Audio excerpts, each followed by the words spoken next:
I stabbed a man, and in court said it was an accident, and got out of charges it was not an accident.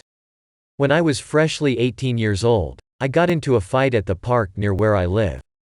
It was a rather large brawl, of about say, 12 people. Midway through the commotion, I pulled a knife out of my ankle sock and stabbed someone for the duck of it. Went to court and the CCTV footage was unclear. I pleaded self-defense and that I never meant to stab anyone. I know what I did it because I felt like it. Edit. This event happened 8 years ago. Just weighed on my mind for that time, and figured I'd confess. I used to flatten my parents' tires so they couldn't take me to school.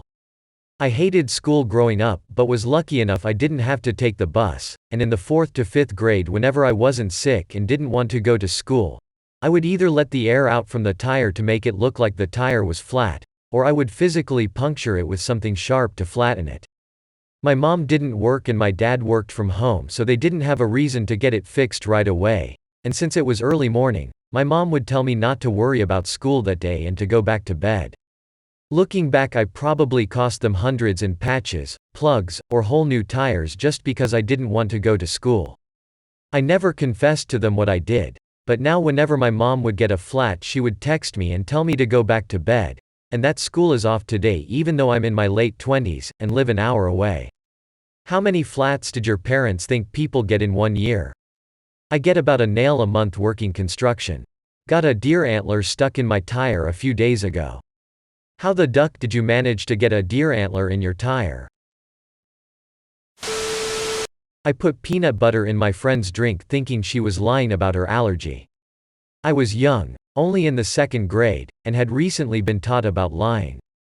After our lessons on sinning and doing bad stuff, I developed the idea that my friend, let's call her Lily, was lying about her peanut allergy and just didn't like peanut butter but was too ashamed to tell me because they were my favorite snack at the time.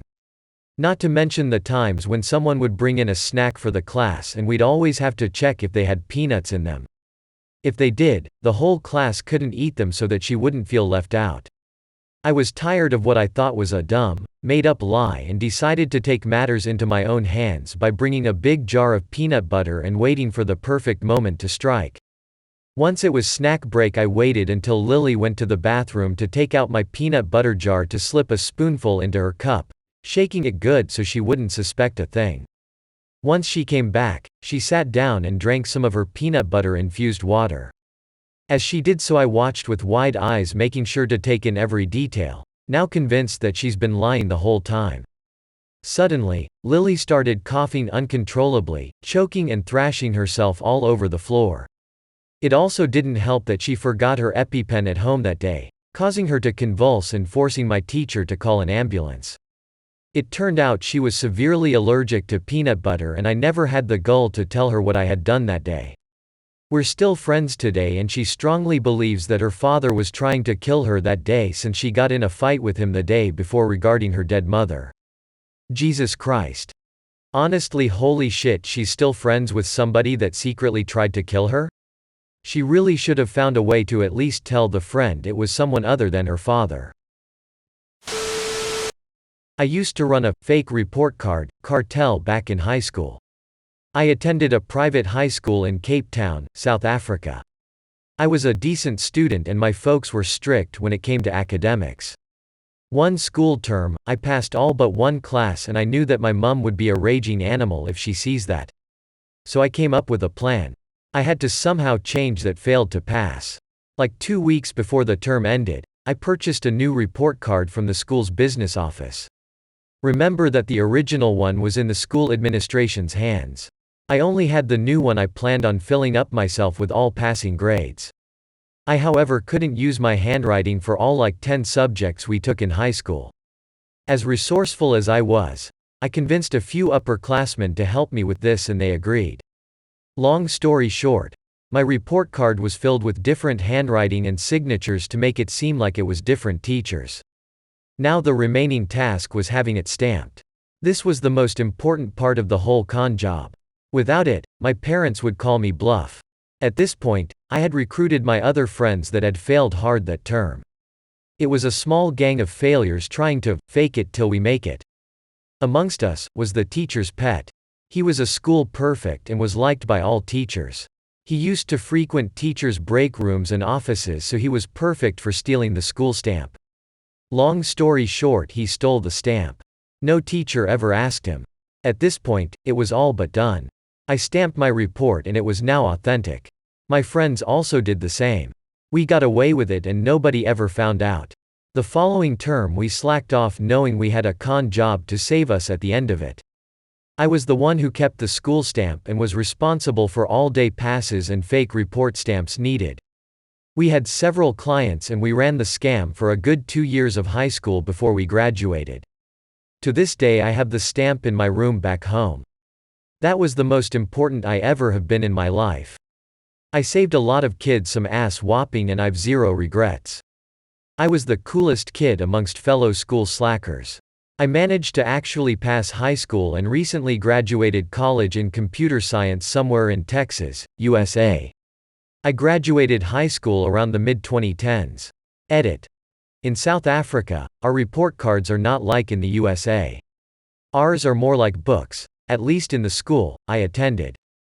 They gave us those report books on our first day, and that reported book is supposed to last you the whole 4 years in high school unless you lose it or it gets torn. It's not a card, it's a book. Usually 20 or fewer pages. They were sold by the school if you needed replacement. You could buy it from the school store without any questions. I run a fake restaurant on a delivery app. I registered a company, bought all the takeaway boxes from Amazon, signed up for a few delivery apps, made a few social media accounts, and printed leaflets that I drop in mailboxes. I resell microwave meals. For some meals, I add something to make them look better, like cheese. So far it's at around £200 a day in revenue. Nobody suspects a thing, soon someone will come for a hygiene inspection, but I'll pass that check without any problems.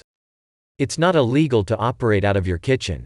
Should I feel bad? I feel kind of proud to be fair and free as a bird from the 9-to-5 life. Edit. Please stop commenting on the legality of this. I'm doing everything by the law. I'm in the UK, so yes, I can work out of a non-commercial kitchen. Yes, I am registered and will pay taxes in Jan. Yes, I have my certificates, and yes, I have insurance, though there is something I might need to add to the policy, doing that next week. I stole over $20,000 in a very creative way in the 90s. No regrets. I worked at a fast food chain in the 90s when I was in high school. When I worked there, they were in the process of phasing out denominational gift certificates. $5, $10, and $25. The way it worked was if you spent more than half of the certificate, they gave you the cash back. So if you ordered $5.50 worth of food and gave them one of the $10 gift cards, they gave you the $4.50 back in cash. My manager was in charge of destroying all the existing certificates as we transitioned to the more traditional credit card-looking gift cards. So my manager said he shredded the certificates like he was supposed to, but one night when I was closing I found 2 boxes of the gift cards tucked deep in the dry storage room. They were filled with the certificates that were supposed to be shredded. So, I scooped them up, brought them out to the dumpster in trash bags, and threw them away. After we closed, I came back and recovered the back, and brought the certificates home. I counted them. There were $1,025, $1,010, and $505 certificates. None of them had expiration dates. The total haul was $40,000 in fast food certificates. My manager never said a word, he couldn't. He had reported them destroyed weeks earlier. Over the next 3 years, my girlfriend and I toured every location in our state, and in the next 4 states ordered food and got the change. We never kept track on a spreadsheet or anything, but we got good at knowing what menu items were just about half. After the first year, we started saving the change in a shoebox, and let it build up. I bought my first car for $7,800 cash from the change. And for some reason, a kiddie cone was $1.05. If you gave them a $5 cert, they gave you $3.95 back. We threw away a lot of kiddie cones. Edit. Holy crap, this blew up. Here are the answers to some of the FAQs. We could hit 10 to 12 stores in a day if we drove around for 5 to 6 hours. Both of us would use a gift cert. It was not that labor-intensive. The only cameras in the store were at the cash registers and takeout window. The manager has no clue who took them or at least never treated me differently. Each gift certificate had a generic PLU on them. E.I.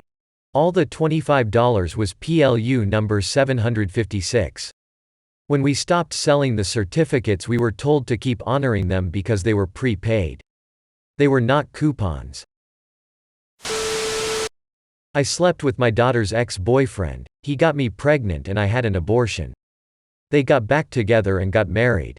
This was back in, let me think, maybe 1997. I was 38 and my daughter was 18, and she was dating Harry, who was 24.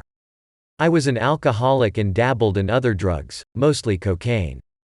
I was not a good person, let alone a mother. Not like I was abusive to my daughter or anything, but I was generally inattentive and cared more about my alcohol and drugs than her, especially in her teen years. I am 14 years sober now. I disproved my daughter dating Harry, but I never told her why. He would flirt with me, constantly, and the age difference also creeped me out. Also, he was an alcoholic and drug user, just like me. She broke up with him over his alcoholism. Soon after she moved away, not too far, but regardless she didn't live with me anymore. Harry kept calling me and asking if we wanted to get drinks. I turned him down, but then one day he said he had a bunch of coke and I couldn't resist. He came over, we did the coke, and we ended up having sex. He was a very good-looking guy. He looked a lot like that ridiculous 80s Justin Bieber picture that was on the front page today. That is actually what made me think about him. For the next few months, maybe like 3 to 4 months, he would sometimes come over and we would have sex and do drugs and get drunk together. Any drug addict knows what that is like to have a drug addict buddy in that way. Then I got pregnant. I knew it was by him. I had sex without a condom a few times stupidly. I never told him I was pregnant, and I went and got the abortion and kept it a secret. Anyways, I stopped seeing him after that, it was too weird. I also got sober, for like 4 months, before relapsing. Fast forward 2 years and my daughter contacts me and tells me that she got back with Harry and that he is fully sober. I was mortified, honestly. He was gonna tell her that we slept together, and she is going to hate me for life. They came over one day and said hi, and when my daughter was gone, Harry told me that there is no reason to tell her about what happened. I agreed. It's been 16 years of marriage on their part. They have a kid together. Harry got cancer, then beat it. I got sober. That's it. I don't see them very often. They live in Texas and I live on the East Coast. But whenever I do, there is always that tension between me and Harry. It's the first thing that comes to either of our minds, I can just tell. Not like sexual tension, like, why did we have to do that? What the duck is wrong with us? Kind of tension. I think about this often. Especially when I see my grandson. I always think that could have been my son if things had gone differently. But wow, what a disaster that would have been if I decided to keep that child. Firstly, WTF. Secondly, WTF. Thirdly, this is why I'm on this subreddit. And this is the reason I come here. God damn. For real. That's crazy. Like and subscribe for more ducking content.